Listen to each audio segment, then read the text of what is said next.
오늘도 은혜 받는 여러분 되시기 바랍니다. 자, 오늘은 당신의 보물은 무엇인가요? 라는 제목입니다. 그래서 이 제목이 여러분에게 지금 질문하는 거예요. 여러분이 가진 보물은 무엇입니까? 다이아몬드? 집? 이 보물이라고 하는 것은 자신이 가장 소중하게 생각하는 물건이나 사람을 얘기합니다. 개역 한글에서는 보배라고 쓰고 있고 개역 개정에서는 보화라고 쓰고 있는데 뭐 다 비슷한 얘기죠.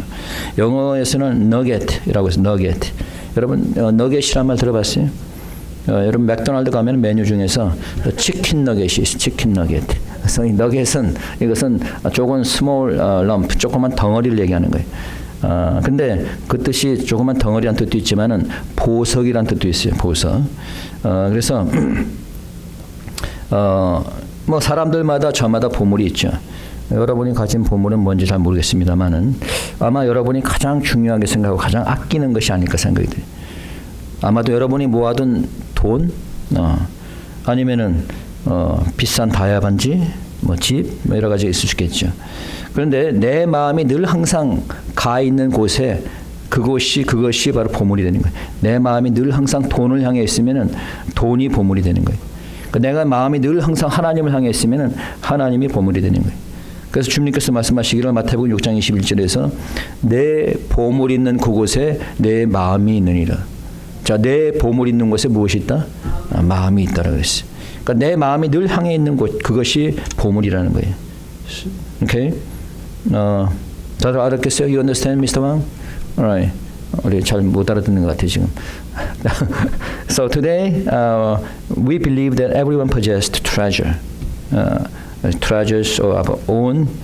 So what is the most important treasure, or gold, or precious one to you? So today's passage gives us two main lessons. First lesson is that those who are peace with God receive blessings. 자, 첫째 오늘 교훈은 뭐냐면은 화목한 자, 하나님과 화목하게 된 자가 복을 받는다는 거예요. 자, 어떤 자가 복을 받는다? 하나님과 화목한 자. 자, 21절입니다. 한번 읽어봅시다. 21절 시작. 너는 하나님과 화목하고 평안하라. 그리하면 복이 내게 임하리라. 자, 어떻게 하면 복이 임한다? 하나님과 화목하면. 하나님과 불화하면서 복이 임하기를 바라는 것도 웃기는 거죠. 여러분이 복을 받기 원하신다면 당연히 하나님과 화목해야 되는 겁니다. 왜 그래요? 복의 근원이 하나님에게서 나오니까. 예레미야 3장 38절에 화와 복이 지존자의 입으로부터 나온다라고 있어요. 그러니까 화와 복이 하나님께로부터 나오는 거예요. 그러니까 하나님과 화목하지 않는 사람은 복을 받을 수 있어요, 없어요? 복을 받을 수 없는 거지. 그렇죠? 하나님과 화목해야지 그 복이 하나님께로 나오니까 복을 받게 되는 겁니다. 그렇다면 어떻게 우리가 하나님과 화목할 수 있을 것인가? How can we have peace with God? First, to have peace with God, you must submit to God. 자, 첫째 화목하기 위해서는 하나님께 순종해야 되는 거예요. 자, 뭐 하라? 순종하라. 여러분 읽었던 한국말 성경에서 하나님과 화목하고 평안하라고 되어 있는데 영어 성경에는 뭐라고 되어 있냐면 저기 보니까 submit to God and be at peace with Him. submit이라는 것은 obey, 복종하는 거예요. 순종하는 거예요. 하나님께 먼저 순종하라는 거예요. 그러면은 화목할 수 있다는 거지. 하나님께 순종할 때 화목도 이루어지는 거예요. 여러분 부자 간의 문제도 고부 간의 문제도 다 마찬가지예요. 자식이 부모에게 순종하면은 가정은 화목해지는 겁니다. 지난주일 어머니 날하고 우리 주일학교 설교할 때 오늘도 잠깐 얘기했지만 에베소 6장 1절 뭐라고 그랬어요? 자녀들아 어떻게? 너희 부모를 주 안에서 순종하라. 이것이 옳으니라. 주 안에 순종하라. 그러니까 주 안에서 이 말은 주님의 말씀 안에서 그러니까 말씀에 벗어나지 않는 한 무조건 순종하라는 거예요. 부모의 말씀에. 그래야지 가정이 화목해지고 가정이 화목해야지 매사가 형통한 거지. 그러니까 내가 부모에게 순종해야지 내 자녀들도 나에게 순종하는 거예요. 자신은 순종하지 않아놓고 내 자녀들한테 순종하지 않는다. 똑같이 배우니까. 그러니까 좀 아이들의 머리가 커지면은 그 다음부터는 부모가 뭐라 그러면 잔소리하지 마세요 그러잖아요. 부모에게 순종해야지. 잔소리가 아니라. 그렇죠? 부모에게 순종해야 되는데 더욱더 중요한 것은 우리가 하나님께 순종해야 되는 겁니다. 주의를 지키라고 하면 주의를 지키고, 부모를 공경하라고 하면 부모를 공경하고, 이웃을 사랑하라고 하면 이웃을 사랑하고, 이렇게 주님의 말씀에 순종할 때에 하나님과 화목해지고, 그리할 때에 복이 임하는 줄 믿으시기 바랍니다. 두 번째, 하나님의 말씀으로 먼저 교훈을 받아야 되는 거예요. 자, 무엇으로 교훈을 받아요? 하나님의 말씀으로. You must accept instructions from God and lay up His word in your heart. 자, 22절입니다. 읽어봅시다. 22절 시작. 청컨대 너는 그 입에서 교훈을 받고 그 말씀을 내 마음에 두라. 자, 하나님의 말씀으로 교훈을 받고 그 말씀을 내 마음에 두라는 거예요. 하나님의 말씀을 듣고 흘려버리지 말고 그 말씀을 어떻게 하라? 내 마음에 두라는 거예요. 내 마음에 쌓아두라는 거예요. 그러니까 우리가 하나님의 말씀을 알아야지 뭐 순종할 때 말든 하지. 하나님의 말씀이 뭔지도 모르는데 뭘 순종을 하겠어. 그렇잖아요. 하나님께서 뭐 하라고 하는지도 모르는데 어떻게 하나님께 순종하냐고. 그렇죠? 그러니까 하나님의 말씀 먼저 알아야지. 그래서 성경 공부를 말씀을 듣고 또 우리가 설교 말씀을 듣고 성경 공부를 하고 이걸 통해서 우리가 하나님의 말씀을 알게 되는 거지. 그래야지 이제 하나님께 순종할 수 있는 거죠. 왜 우리가 순종해야 되는지 그것도 말씀을 통해서 알 수가 있는 거예요. 특별히 초신자들은 더욱더 말씀 공부에 열심을 내야 됩니다. 왜 내가 주의를 지켜야 되는지, 주의를 어떻게 지켜야 되는지, 예배는 왜 드리는지, 기도는 왜 해야 되는지 등등 이런 것들을 알아야지. 그렇죠? 근데 아는 것만으로 되는 게 아니라 어떻게 하라고? 마음에 간직하라는 거예요. 레이베라는 건 마음에 쌓는다는 거예요. 마음에 이 마음을 이 말씀 마음에 쌓아두라는 거예요. 설교 말씀을 들은 성도들 100명을 대상으로 설문조사를 했습니다. 설문조사를 했는데 설교 말씀을 듣고 나서 30분도 안 돼서 물어봤어. 설교 말씀을 기억하느냐? 그랬더니 100명 중에서 딱 5명만이 기억하고 95명은 기억하지 못한다. 95명은. 심지어는 제목도 기억하지 못하는 사람이 있어요. 뭐 하긴 때로는 여러분들이 기억을 못 해줘서 고마울 때도 있긴 해요.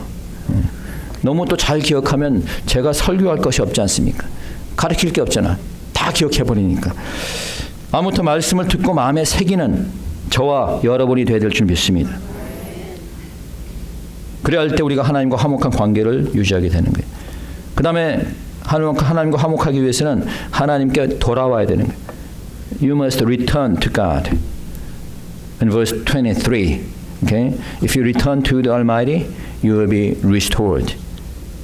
How can you return to God and be restored? 자, 하나님께 화목하려면은 하나님께 돌아와야 되는데, 그런데 하나님께 돌아오지는 못하는 사람들이 많아. 돌아오고는 싶은데, 하나님께 돌아가고는 싶은데 돌아가지를 못하게 되는 거예요. 왜 그럴까요? 자, 23절 한번 읽어봅시다. 23절 시작. 내가 만일 전능자에게로 돌아가고 또 내 장막에서 불의를 멀리 버리면 다시 흥하니라. 자, 내 장막에서 뭘 버려요? 불의를 버리면은. 자, 내 삶 속에서 악한 것과 욕심과 이 죄악을 버려야지 하나님께 돌아올 수 있다라는 거예요. 그 욕심이 가득 찬 상태에서 하나님께 돌아갈 수 있겠어요? 돈의 욕심, 뭐 출세의 욕심, 내가 하고 싶은 거 다 하고자 하는 그 욕심, 뭐 이런 것을 버려야지, 죄악을 버려야지 하나님께 돌아올 수 있는 거예요. 그럴 때 하나님께 돌아올 때 회복과 번영의 역사가 있는 줄 믿으시기 바랍니다.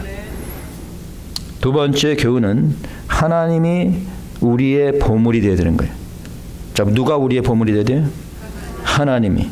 So the second lesson of this passage is that God should be our most precious one.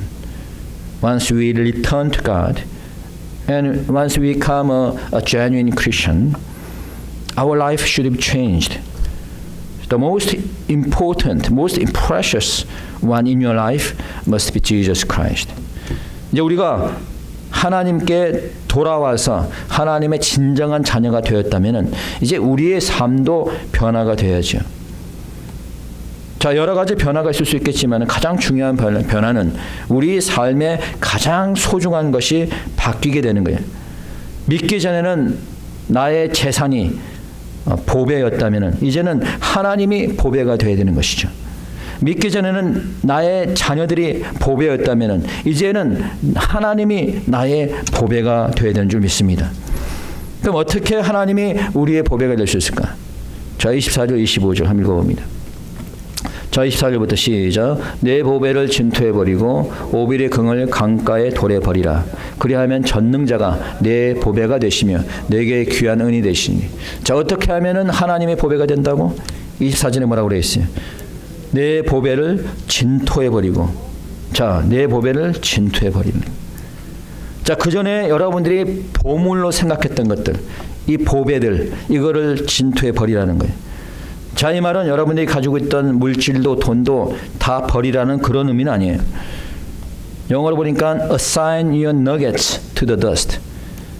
이 말은 assign이라는 것은 할당하다 또는 이 어떤 것을 분배한다 이런 뜻이 있는데, 이 assign your nuggets이라고 하는 것은 그 보물을 진토와 같이 여기라는 거예요. 그러니까 내가 가장 소중하게 했던 내 재물도 그냥 진토, 그냥 흙과 같이 여기라는 거예요. 그렇지 않으면은 하나님이 나의 보배가 될 수 없다는 거예요. 여러분이 가지고 있던 세상적인 가장 귀한 보배를 진토와 같이 여기실 때, 그때 하나님이 여러분의 보배가 되는 줄 믿으시기 바랍니다. You must assign your secular nugget, your gold. You must assign your most precious one to the dust. Then God can be your gold. God can be your precious one. 자, 그렇다면 하나님을 보배로 모시고 사는 사람들의 특징은 무엇일까요? What are the characteristics of the people who regard God as their treasure?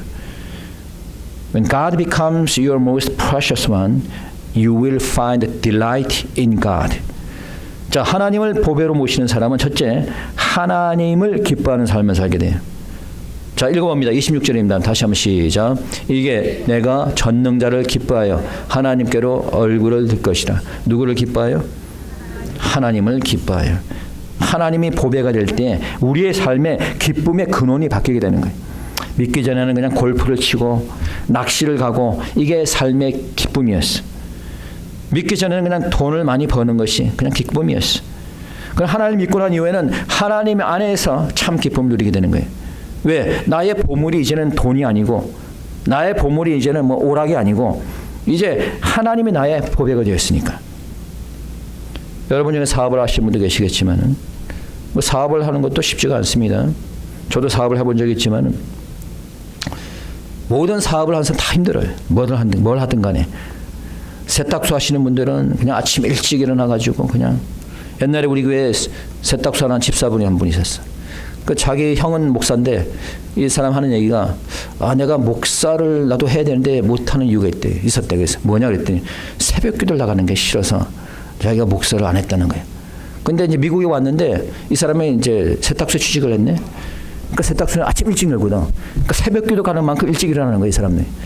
야, 내가 목사가 안 되려고 새벽 기도 하기 싫어서 안 됐는데 하나님께서 세탁소를 통해서 그러니까 아침 일찍부터 나가가지고 그냥 뻘뻘 땀 흘리면서 일을 하는 거예요. 세탁소 안에서. 거기는 뭐 또 에어컨도 없잖아. 또 그로스는 쉽나?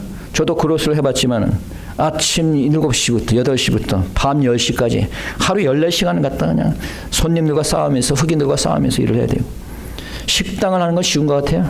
식당도 뭐 저도 해봤지만은 정신없이 하루 종일 음식 만들고 치우고 뭐, 그렇다고 뭐 돈을 벌여야 말이지.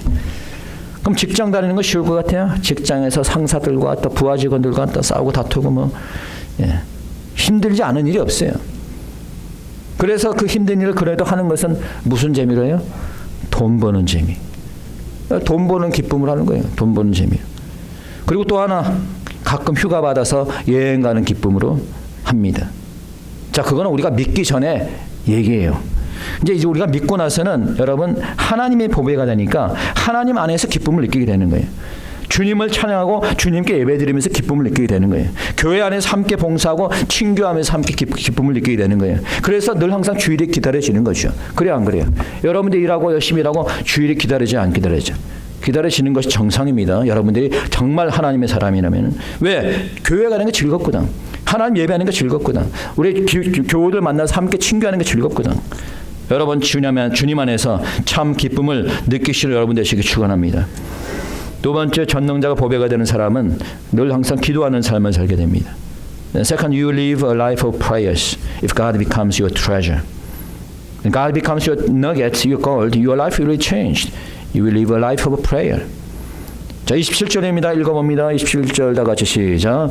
너는 그에게 기도하겠고 그는 들으실 것이며 너의 소원한 것을 내가 갚으리라. 자, 우리가 기도한 것을 첫째 들으신다는 거예요. 근데 기도하는 걸 들으는데 그냥 들어주는 게 아니라 하나님과 화목한 다음에 그 기도를 들으시는 거예요. 자, 전능자가 나의 보배가 될 때, 이제 하나님과 화목해질 때 기도가 응답이 되는 거예요. 여러분들 기도가 응답이 안 되죠? 그거는 여러분들이 하나님과 화목하지 않기 때문에 내 죄를 하나님 앞에 회개해야 되는 겁니다. 죄를 회개하고 하나님과 화목하게 되어질 때에 우리의 기도가 응답받는 줄 믿으시기 바랍니다. 그래야 할 때 하나님께서 우리의 예배도 기뻐 받으시는 거예요. 두 번째, 서원을 갚는다 그랬어요.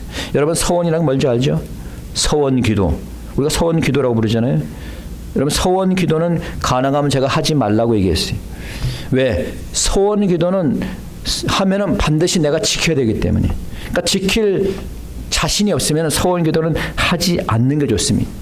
그래서 정말로 내 삶이 너무 어려워. 정말 어려워서 내가 하나님께서 요걸 꼭 들어줘야 되겠어. 그럴 경우에만 서원 기도를 하는데 서원 기도는 그 대신에 반드시 지켜야 되는 거예요. 예를 들어서 내가 지금 사업이 망해가고 있어. 뭐 이러다 좀 있으면 완전히 사업 문 닫게 생겼습니다. 자, 그럴 때 하나님 앞에 서원 기도를 합니다. 주님, 이번만 살려주세요. 저 사업을 살려주세요. 이번에 사업에 살려주시고 성공하면은 제가 10의 1이 아니라 10의 2조를 드리겠습니다. 라고 서원을 했습니다. 그런데 하나님이 살려줬어. 그런데 10의 2도 안 하고 10의 1도 안 합니다. 왜 그래요? 돈에 욕심이 있어요. 그 사람의 보배는 돈이기 때문에, 돈에 내 마음이 향해 있기 때문에. 그래 주님께서 뭐라 그랬습니까? 너희가 하나님과 재물을 겸하여 섬기지 못하느니라. 돈이 보배가 될 때 하나님을 섬기지 못하게 되는 것이고 그런 자는 소원을 갚을 수 없는 거예요.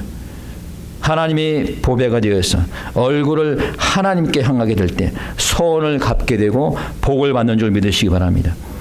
세 번째, 하나님이 보배가 되는 자는 무엇을 경영하는지 하든지 간에 이루게 된다는 거예요. So if God becomes your treasure, whatever you decide, whatever you plan, it will be done. 자, 28절입니다. 다 같이 시작. 내가 무엇을 경영하면 이루어질 것이요 내 길에 빛이 비추리라.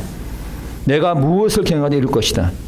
어떤 사람이 하나님이 여러분의 보배가 될 때, 하나님이 여러분 삶의 중심이 될 때 무엇을 경영하든 이루게 된다는 거예요.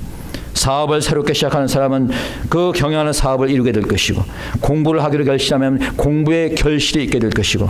왜? 그런 사람에게는 하나님이 함께 하시기 때문에. 하나님이 함께 경영해 주니까 실패할 수가 없죠. 하나님이 함께 하는데 어떻게 실패하겠어요? 그러니까 주님께서 뭐라 그랬어요? 너희는 먼저 뭘 구하라? 그의 나라와 의를 먼저 구하라. 그래야만 어떻게 하신다고? 모든 것을 더하신다고. 근데 왜 이 진리의 말씀을 깨닫지 못해요? 왜 맨날 내가 내 일만 먼저 합니까? 그러니까 실패하지. 그러니까 잘 안 되지. 하나님의 일을 먼저 구하라니까. 하나님께 먼저 드리라니까. 그러면 하나님께서 주신다고. 이거를 왜 몰라요? 왜 이 진리의 지혜의 말씀을 모릅니까? 하나님을 우선으로 생각하고 하나님을 보배로 여기는 사람에게는 하나님께서 모든 걸 더해준다고 약속했잖아요. 하나님을 보배로 여기시는 사람은 모든 경영하는 것을 이루는 줄 믿으시기 바랍니다. 또한 그런 사람에게는 네 번째, 그 가는 길을 보호해 주시는 거예요. 자, 그 가는 길을 어떻게 해주신다? 보호해 주신다. God protect the path of the people. 자, 어떤 사람들을? 하나님을 보배로 여기는 그런 사람들을. 자, 아까 읽었는데 28절에서 보니까 이렇게 되어 있습니다. 내가 무엇을 경영하면 이루어질 것이요. 그 다음에 어떻게? 내 길에 빛이 비추리라. 내 길에 빛이 비추겠다. 자, 이 빛은 누굴 얘기할까요? 하나님이죠. 예수님이죠. 여러분이 낮에 운전을 하고 다니는데 낮이든 밤이든 낮에 운전하는 것보다는 밤에 운전하는 게 더 위험하죠. 왜? 잘 안 보이니까 일단 어두워서. 특히 이제 시골길 같은 데 가면은 이 가로등이 없어갖고 더 안 보이거든. 그 위험합니다. 또 밤에는 또 술 먹고 다니는 자들, 뭐 또 이 드렁크 드라이빙 하는 자들이 많아갖고 위험해. 그래서 저는 저희 집 사모한테도 늘 항상 얘기하기를 밤늦게 파킹할 때는 밝은 곳에다 파킹을 해라. 그리고 사람이 많은 곳에다 파킹을 해라. 이렇게 얘기를 합니다. 왜? 어두운 곳에는 항상 무엇이 껴요? 악한 영이 들어가 있습니다. 어두움이 있는 곳에는 악한 자들이 꼬이는 거죠. 그러나 빛이 있는 곳에는 그들이 떠나갑니다. 여러분, 빛이 있는 밝은 곳에는 안전한 거예요. 그 빛이 어두움을 비춰주기 때문이죠. 이 빛은 누구를 얘기한다고요? 바로 주님을 얘기하는 겁니다. 그 때문에 빛 대신 주님이 우리 앞을 비춘다면 우리가 안전하게 우리의 길을 갈 수 있는 겁니다. 비록 사망의 골짜기를 다닐지라도 우리가 두려워하지 않는 것은 빛 대신 주님께서 우리의 앞길을 비춰주는 줄 믿으시기 바랍니다. 또한 주님이 보배가 되는 삶을 살 때 우리는 겸손한 삶을 사는 겁니다. If God becomes your gold, we live a life of humbleness. 29절입니다. 읽어봅시다. 29절 시작. 내가 낮춤을 받거든 높아지라고 말하라. 하나님은 겸손한 자를 구원하시니라. 하나님은 어떤 자를 구원하신다? 겸손한 자를 구원하신다. 우리가 겸손할 수 있는 건 딱 두 가지 방법이 있어요. 첫째는 내 자신을 낮추는 겁니다. 내가 높다 하더라도 내가 낮추는 거예요. 내가 저 사람보다 높다 하더라도 내가 장군이야. 저 사람은 사병이야. 그렇다 하더라도 내가 낮추는 거예요. 그게 바로 겸손입니다. 두 번째는 상대방을 높여주는 거예요. 저 사람이 별로 가진 게 없어. 별로 그렇게 높아 보이지 않지만 그 사람을 높여주는 게 이게 겸손입니다. 이런 사람을 하나님께 축복하시는 거예요. 왜? 우리 주님도 자신을 낮추셨으니까. 우리 주님은 하늘과 같이 높으신 분이에요. 하늘이십니다. 하나님이세요. 그런 하나님이 낮고 낮아져서 이 땅에 인간으로 오셨어요. 그런 지극히 높으신 하나님도 낮아지셨는데 우리가 겸손해진 것은 지극히 당연한 거죠. 늘 겸손한 그리스도인의 모습으로 사는 여러분 되시기 축원합니다. 존 판더라고 하는 흑인 선교사가 있습니다. 그는 오래전에 은행 강도를 하다가 잡혀서 38세의 나이에 연방교도소 감옥에 갇히게 되었습니다. 5년 동안. 자, 그는 독방에 갇히면서 이제 우연히 라디오에서 빌리 그레이엄 목사님의 설교 말씀을 듣게 되었어요. 자, 그 말씀을 들을 때 그에게 성령이 임하게 됩니다. 그리고 이 존이라고 한 죄수는 예수님을 영접했습니다. 그 이후로 예수님이 그 삶의 주인이 되셨어요. 돈을 보배로 생각하고 살았을 때 은행 강도를 저질렀던 이자가 예수님을 만나자 예수님이 그의 보배가 된 거예요. 그날 이후로 그 사람은 완전히 다른 사람이 되었어요. 하나님께 헌신하기로 작정하고 성경을 읽기 시작했으며 감옥 안에서 죄수들에게 복음을 전하기 시작했습니다. 그리고 존이 석방되었을 때 어떤 한 사람이 이 존을 찾아왔어요. 이 사람은 이 존을 감옥에 쳐넣었던 리처드로 가는 FBI 요원이었습니다. 자, 이 FBI 요원 리처드가 존을 위해서 계속해서 그동안에 기도를 했던 거예요. 그러면서 이 사람이 이렇게 얘기합니다. 존, 내가 너를 위해서 그동안에 열심히 기도를 했다. 하나님께서 너를 위해서 나를 FBI로 부른 것 같다라고 얘기를 했습니다. 아마 그의 꾸준한 기도가 있었으면 모르겠지만은 그로 인해서 존이 예수님을 영접하게 된 거죠. 두 사람은 평생 서로 친구가 되었습니다. 존은 그 이후 선교사가 되어서 2,000명 이상에게 복음을 전하고 그 죄수들에게 복음을 전하고 이 죄수들을 사회의 일원으로 살아갈 수 있도록 도움을 주는 그런 큰 하나님의 사역을 감당하게 되었습니다. 이 두 사람이 최근에 트럼프 행정부의 백악관에 초청이 되어서 소개가 되었습니다. 여러분, 이 얘기는 기도가 어떻게 역사하는지 또 그 삶이 하나님을 보배로 여기는 삶으로 바뀌어질 때 한때 은행 강도였던 자가 수천 명의 죄수들을 생명으로 인도하는 귀한 일을 할 수 있다는 것을 여러분 우리에게 가르쳐주고 있습니다. 우리는 과연 무엇을 보배로 보물로 여기며 살아가고 있습니까? 우리 모두가 하나님을 보배로 여기며 살아갈 수 있어야 될 것입니다. 그러기 위해서 우리 먼저 하나님께 돌아가기를 바랍니다. 하나님께 돌아오기를 바랍니다. 하나님께 순종하고 하나님과 화목하게 되기를 바랍니다. 진정으로 하나님을 중심으로 하나님 보배로 여기는 삶을 살게 될 때 우리의 삶이 복을 받게 될 것입니다. 하나님을 기뻐하는 삶을 살게 되고 우리의 가는 길을 하나님이 보호해 주실 것이고 여러분이 무엇을 경영하든 간에 하나님이 이루어 주실 줄 믿습니다. 이 시간 우리 다 같이 함께 동성으로 기도드리도록 하겠습니다.